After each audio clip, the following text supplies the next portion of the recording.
Hello guys, good evening. Myself Vinod Kumar Yadav. I welcome all of you in my online classes of medical surgical nursing. In nursing, BSc nursing second year, the cardiovascular system is included. So in the cardiovascular system, we already discussed about many diseases. Today we are going to discuss about a disease in which when the heart is the सबसे पहले अपन बनाते हैं heart का एक diagram जिसमें आपको ये क्या है, superior vena cava, inferior vena cava, atrium and pulmonary circulation. The pulmonary vein arteries going towards the lungs. यहाँ पे क्या है, लंग्स है. तो नॉर्मली क्या होता है, जब पल्मोनरी सर्कुलेशन के अंदर टेंशन बढ़ जाती है या प्रेशर बढ़ जाता है, उसका रीज़न कोई भी हो सकता है. कोई क्लॉट फॉर्मेशन हो सकता है, कोई एम्बोलस हो सकता है, या पल्मोनरी इडीमा हो सकता है, या कोई ऑब्स्ट्रक्टिव रेस्पिरेटरी डिजीज़ हो सकती है.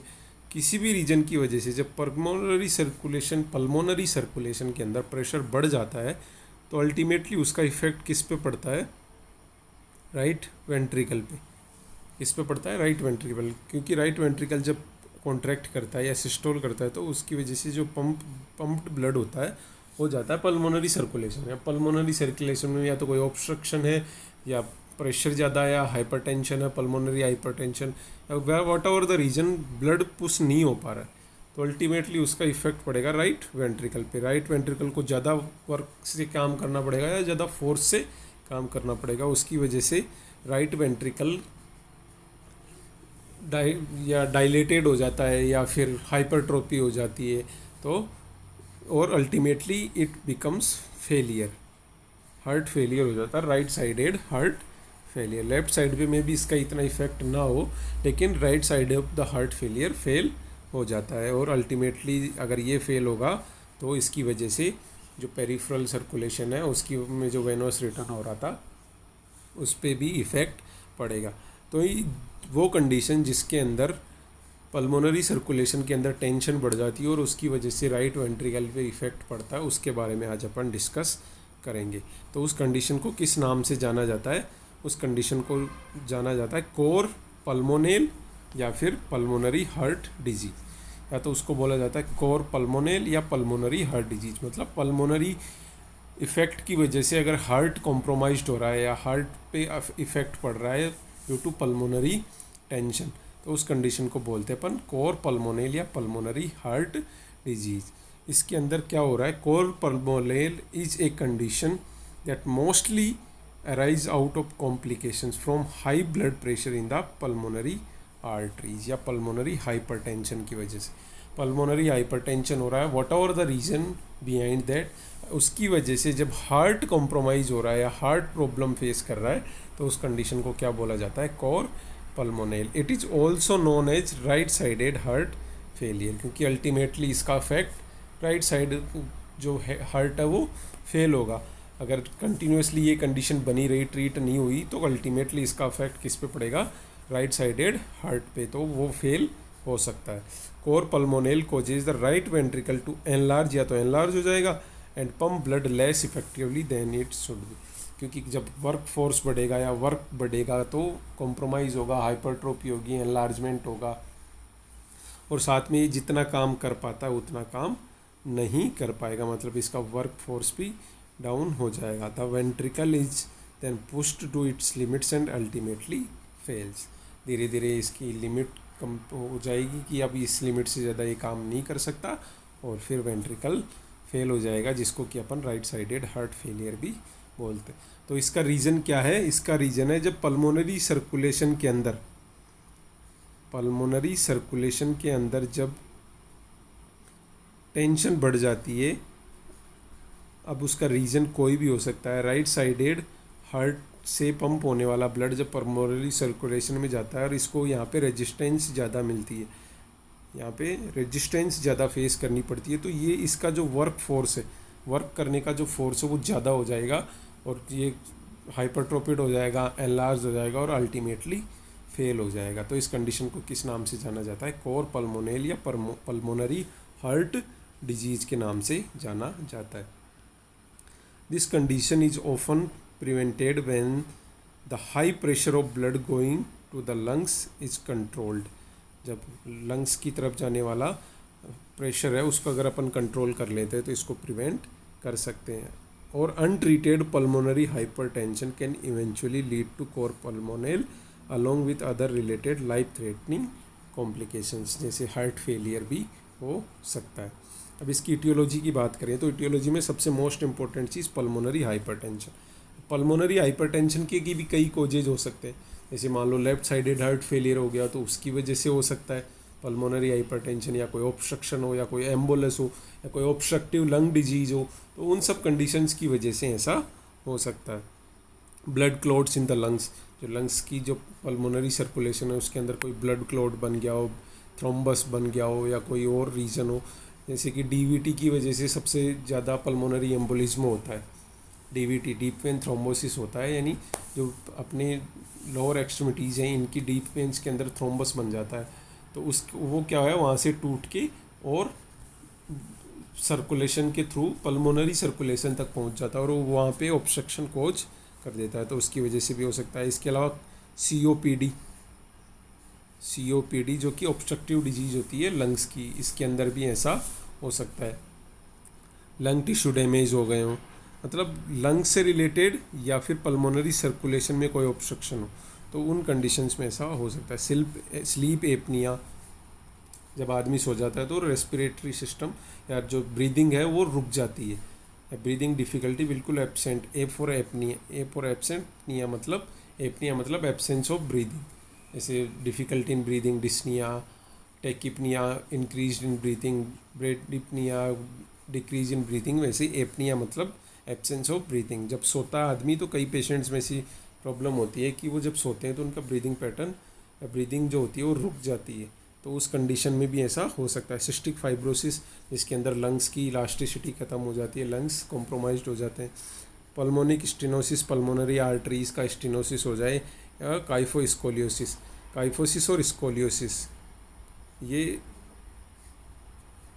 जो अपना वर्टिब्रल कॉलम होता है इसकी प्रॉब्लम्स होती है। इसके अंदर क्या होता है, जो वर्टिब्रल कॉलम है उसकी नॉर्मली शेप होती है ऐसे, नॉर्मली उसकी कर्व शेप होती है, थोड़ी सी हल्की सी कर्व से, तो जब ये कर्व बहुत ज़्यादा इनर साइड में सप्रेस हो जाता है तो इसकी वजह से क्या होगा, वर्टिब्रल कॉलम की वजह से लंग्स पे प्रेशर पड़ना चालू हो जाएगा। काइफोसिस और स्कोलियोसिस, एक में एंटीरियरली और एक में साइड वाइज डेविएशन हो जाता है वर्टिब्रल कॉलम का, साइड वाइज और एंटीरियर डेविएशन की वजह से ऐसा हो जाता है। तो इसमें क्या है, लंग्स पे प्रेशर बढ़ेगा और उसकी वजह से ऐसा हो सकता है। तो कोई भी ऐसा फैक्टर जो पल्मोनरी सर्कुलेशन में टेंशन इंक्रीज कर रहा है या प्रेशर इंक्रीज कर रहा है, तो उस कंडीशन की वजह से जो लेफ्ट वेंट्रिकल है उस पर इफ़ेक्ट पड़ेगा और वो अल्टीमेटली फेल हो सकता है। तो इस कंडीशन को किस नाम से जाना जाता है, कोर पल्मोनल। अब इसके बाद बात करें पैथोफिजियोलॉजी, तो ड्यू टू इटियोलॉजिकल फैक्टर या हार्मोनल, मैकेनिकल, अदर कोई भी इटियोलॉजिकल फैक्टर हो सकता है जिसकी वजह से पल्मोनरी एंडोथेलियल इंजरी होगी, जिसकी वजह से स्मूथ मसल प्रोलिफरेशन और vascular scarring, ultimately sustained pulmonary hypertension, ultimately इसकी वजह से क्या होगा, हाइपरटेंशन हो सकती है। अब ये सब ड्यू टू इटियोलॉजिकल फैक्टर्स के अंदर आ जाएंगे ये सब। तो अल्टीमेटली पल्मोनरी हाइपरटेंशन हो रहा है जिसकी वजह से जो राइट वेंट्रिकल है उसकी हाइपरट्रोपी क्यों होगी, क्योंकि वो उसको वर्क ज़्यादा करना पड़ेगा अगेंस्ट द फोर्स।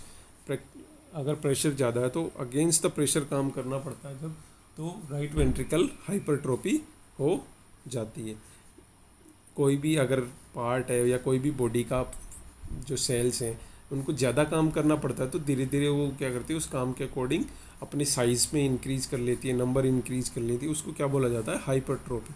तो स्लोली जब ये कंटिन्यूसली लंबे टाइम तक रहता है, प्रोग्रेसिव रहता है, तो स्लोली वहाँ पे हाइपरट्रोफी जनरेट हो जाती है। तो ऐसा ही हार्ट को होगा, क्योंकि हार्ट को प्रेशर के अगेंस्ट पंप करना पड़ रहा है, तो उस प्रेशर की वजह से हार्ट को ज़्यादा काम करना पड़ेगा, और जब ज़्यादा काम करना पड़ता है तो वर्क लोड बढ़ जाता है और उसकी वजह से हाइपरट्रोफी हो जाती है। अगर राइट वेंट्रिकलर हाइपरट्रोफी होगी तो कोर पल्मोनल हो सकता है और ultimately right sided heart failure हो सकता है। नेक्स्ट बात करें क्लिनिकल मैनिफेस्टेशन। क्लिनिकल मैनिफेस्टेशन में शॉर्टनेस ऑफ ब्रीथ, ऑब्वियस सी बात है, पल्मोनरी सर्कुलेशन में टेंशन बढ़ रही है, हाइपोक्सिया होगा, हाइपोक्सेमिया होगा, क्योंकि वहाँ से ब्लड जो है एट्रियम तक नहीं जा पा रहा है इतना प्रॉपरली, वेंट्रिकल से भी नहीं आ पा रहा है, तो वेनवस ब्लड में की कमी हो रही है, क्योंकि अल्टीमेटली अगर राइट साइडेड हार्ट फेलियर भी हो गया तो भी वो हो सकता है। तो शॉर्टनेस ऑफ ब्रीथ हो सकती है, शॉर्टनेस ऑफ ब्रीथ या ब्रीदिंग बढ़ जाएगी, ज़्यादा तेज हो जाएगा अगर ब्रीदिंग का प्रोसेस, तो शॉर्ट हो जाएगी, छोटी हो जाती है ब्रीदिंग। इसके अलावा tiredness, increased heart rate to ये सब कंपनसेशन के लिए होते हैं। लाइट हेडेडनेस, क्योंकि जो एट्रियल जो राइट साइडेड हार्ट का जो ब्लड था वो लंग्स तक नहीं पहुंच पा रहा, लंग से फिर वो वेंट्रिकल लेफ्ट साइड में वहाँ से पल्मोनरी सिस्टमिक सर्कुलेशन में नहीं जाएगा, तो अल्टीमेटली उसकी वजह से जो ऑर्गन डिसफंक्शन हो सकता है। इसके अलावा जो टारगेट ऑर्गन्स हैं या वाइटल ऑर्गन्स हैं उनको सप्लाई नहीं मिलेगी, तो अल्टीमेटली इसके बहुत सारे साइड इफ़ेक्ट्स होंगे जो कि टारगेट ऑर्गन्स पे ब्लड की लेस सप्लाई की वजह से हो सकते हैं। चेस्ट पेन, अगर कार्डियक सिस्टम को ब्लड सप्लाई प्रॉपर नहीं मिली उसकी वजह से हो सकता है। प्रेशर होगा, प्रेशर की वजह से हो सकता है।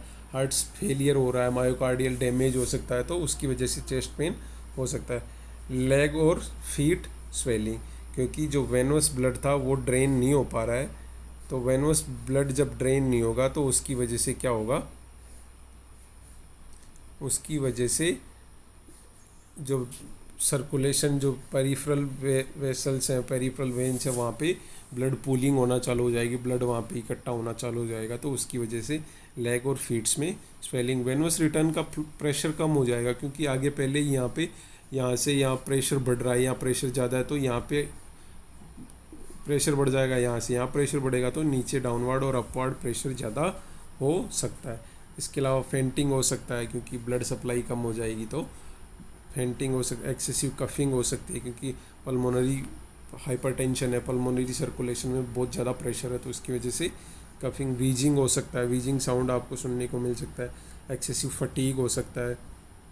Liver enlargement because of less venous return, या pressure in veins increase, veins के अंदर प्रेशर बढ़ जाएगा तो पोर्टल हाइपरटेंशन होगी, पोर्टल हाइपरटेंशन हो सकती है, तो लीवर एनलार्जमेंट हो सकता है। एसाइटिस हो सकता है, क्योंकि जो एब्डोमिनल वेन है वो वेनस ब्लड वापस लेके जा रही थी वो नहीं जा पा रहा है, तो स्लोली वो क्या होगा, प्रेशर बढ़ेगा वेन्स में और उसकी वजह से ब्लड बाहर निकलना चालू हो जाएगा। पेरिटोनियल कैविटी में अगर ब्लड पेरिटोनियल कैविटी में फ्लूइड भर जाता है तो उस कंडीशन को बोलते हैं एसाइटिस।